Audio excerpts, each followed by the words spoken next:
Assalamualaikum warahmatullahi wabarakatuh. Alhamdulillah, wassalatu wassalamu ala rasulillah wa ala alihi wa sahbihi ajma'in amma ba'du.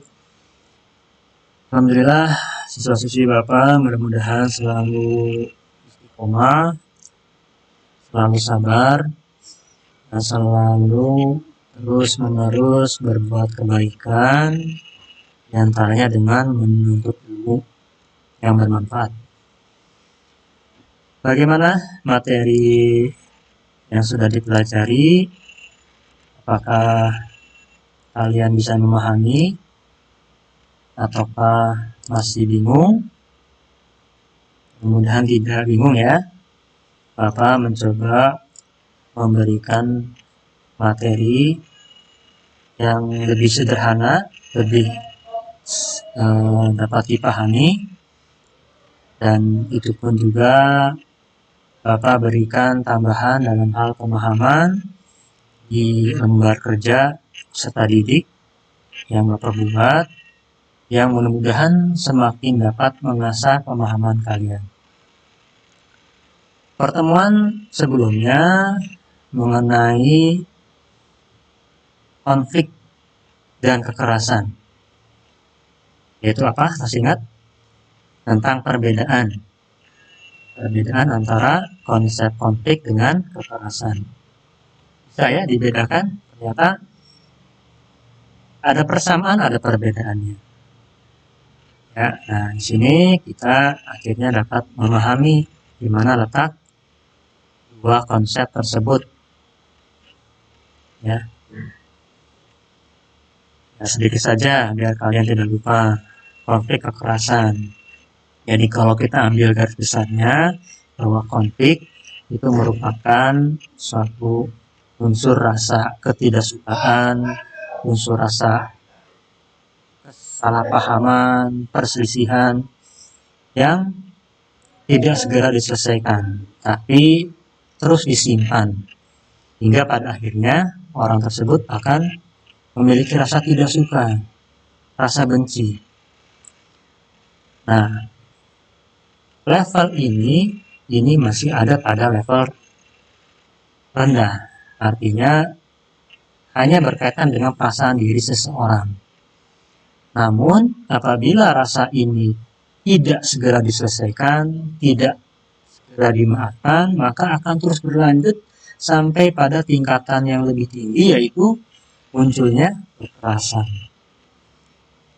Nah, inilah yang akhirnya kalau orang sudah tidak bisa mengendalikan diri, tidak bisa mengendalikan emosinya, maka masuk pada tahapan yang lebih tinggi, yaitu kekerasan. Jadi ini merupakan sebuah tingkatan dalam emosi seseorang.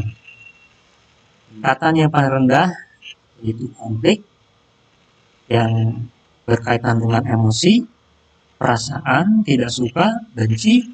Sedangkan tingkatan paling tinggi adalah kekerasan, yaitu bentuk pelampiasan, bentuk pengungkapan rasa tidak suka dengan tidak menggunakan kontrol diri, tidak menggunakan pertimbangan akal sehatnya, sehingga orang tersebut berbuat sesuatu yang di luar batas kemanusiaan. Itu masuk ke dalam konsep kekerasan. Baik, untuk pertemuan keempat kita akan masuk ke cooling down-nya atau kondisi ketika orang sudah lelah untuk melakukan tindak kekerasan, lelah untuk berkonflik, yaitu berkaitan dengan perdamaian. Kita akan coba kenali dulu indikatornya. Indikator untuk pertemuan keempat ini adalah kita akan mengenal tentang penjelasan perdamaian. Apa pengertian perdamaian yang ada di masyarakat. Kita akan mencoba memahami pengertian perdamaian menurut tokoh. Yang pertama adalah oleh Anan. Menurut beliau, perdamaian adalah sebuah proses di mana seseorang bisa mengubah sikap serta perilakunya mengenai konflik kekerasan, mendapatkan beberapa nilai pengetahuan serta mengembangkan keterampilan serta perilaku untuk hidup secara harmoni bersama orang lain. Itu menurut 4 Anan.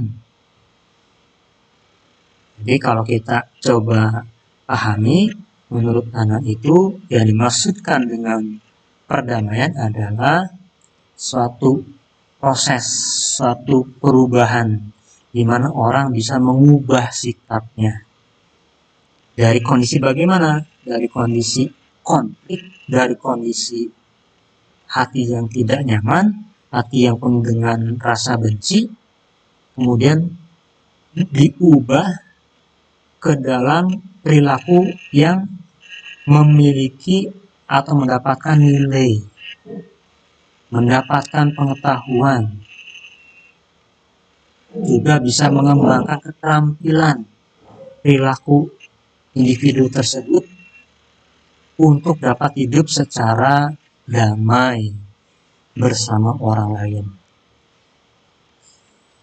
Jadi di sini Anan mencoba untuk mengartikan bahwa yang namanya damai itu adalah berpindah, beralih dari kondisi yang penuh dengan kebencian, ketidaksukaan, beralih kepada satu kondisi di mana mereka bisa merasakan nilai lebih, nilai ketenangan, nilai kedamaian, ilmu yang bermanfaat, suatu aktivitas yang positif, suatu kondisi yang membuat nyaman dalam bergaul, yang itu dilakukan bersama-sama.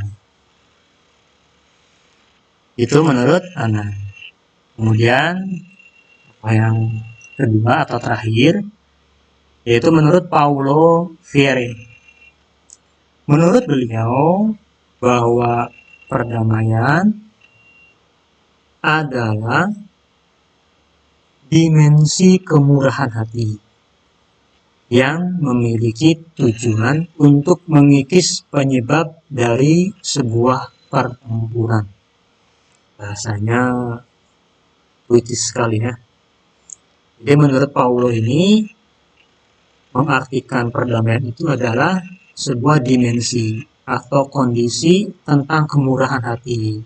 Kondisi di mana hati tidak kaku, tidak saklek, tidak pasang harga mati, tidak mau mengalah. Bukan seperti itu, tapi kondisi hati yang mudah memaafkan, kondisi hati yang lembut, kondisi hati yang mau berdamai, yang tujuannya adalah untuk mengikis sebab dari pertengkaran. Jadi dengan hati dia dapat mengurangi sebab rasa tidak suka karena kebencian, yang akhirnya akan mendatangkan perdamaian. Itu dua pendapat tokoh yang kita bisa bahas kali ini. Mudah-mudahan materi perdamaian yang sudah Bapak bahas ini menjadi sebuah penutup dari materi pertama dari rangkaian awal mengenai konflik, kemudian masuk kepada kekerasan, kemudian disitu menimbulkan kekacauan, dan ketika mereka dapat dipahamkan, dapat disadarkan, akhirnya mereka mau berdamai. Ini mudah-mudahan materi yang bisa Bapak sampaikan, mudah-mudahan ada manfaatnya. Insya Allah kita akan bertemu kembali di materi berikutnya. Bapak akhiri, wassalamualaikum warahmatullahi wabarakatuh.